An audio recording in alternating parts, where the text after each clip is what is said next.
Dogs eating chocolate is one of the most common emergency calls I get at the vet clinic, but how dangerous actually is chocolate? How much will damage them and how much can kill a dog? Well, let's pretend I'm a 75 kilogram St. Bernard and see how much chocolate it takes to send me to the vet. So I'm going to start with the dark chocolate because the darker the chocolate, the more poisonous it is to dogs. And this is all because of the cocoa content. So I've chosen a local New Zealand dark Ghana by Whittaker's. It's a favourite of mine, although I normally only have it in a few squares at a time. But this is 72% cocoa and it is really dangerous. So for a 5 kilogram or 10-pound dog, it only takes a mere 8 grams to cause signs of poisoning. So that is a little over 1 square. It's then 16 grams to cause serious poisoning and potentially even death. So for our small dogs, it's really not very much.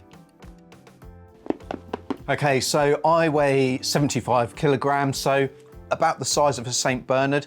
It's going to take a little bit more to cause damage to me. But if I were a dog, it's going to take 133 grams. So that's adding this to cause signs of poisoning. So we're thinking diarrhea, vomiting, that kind of thing. And it's going to take 312 grams to cause serious signs of poisoning and even death.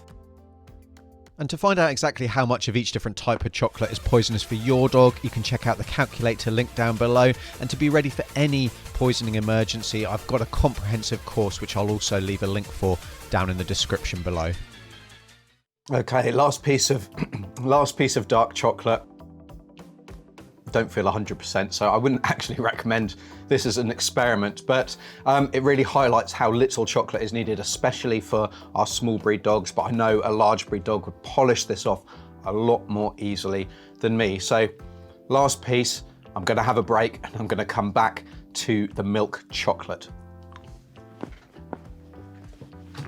Okay, so I'm back feeling a little bit better.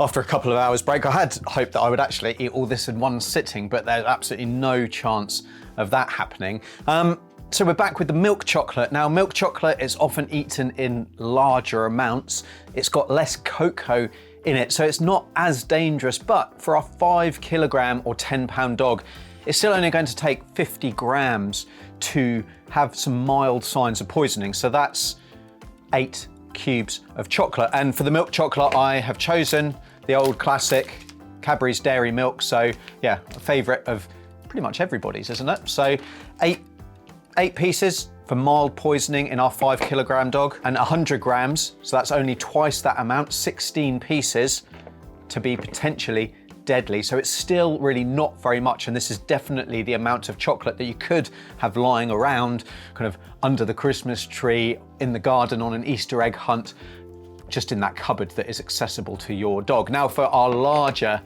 dog, if I was that 75 kilogram St. Bernard, we're talking quite a lot more chocolate. So we're talking 750 grams for mild poisoning, pretty significant amount, and 1.5 kilos. So that's all of this lot for some serious poisoning. So it's really unlikely that a large breed dog is going to be poisoned with milk chocolate unless you're doing something silly like trying to eat this amount of chocolate in one sitting. But for our small dogs, it's definitely dangerous. But whether I can get through this all or not, I'm not so sure. Let's get stuck in.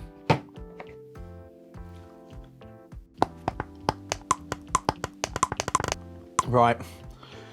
That's me, I'm done. I probably got through, I don't know, about a quarter of that chocolate. Yeah, with that dark chocolate, it's just absolutely finished me off. Yeah, and if I'm not careful, it's gonna be coming out both ends as well. But if your dog gets into chocolate in a dangerous amount, a potentially dangerous amount, then making them sick is certainly one solution. And that can be the solution to kind of any potential poisoning, but there are certain poisonings or certain things that your dog could eat that you really don't want to make them sick. And if you want to find out how to make your dog vomit, as well as the things and situations where you really shouldn't and it's too dangerous, you need to check out this video linked on screen now. So it might be that that's me in a few minutes, but make sure you check out that video. And until the next time, I'm veterinarian Dr. Alex. This is Our Pets Health, because they're family.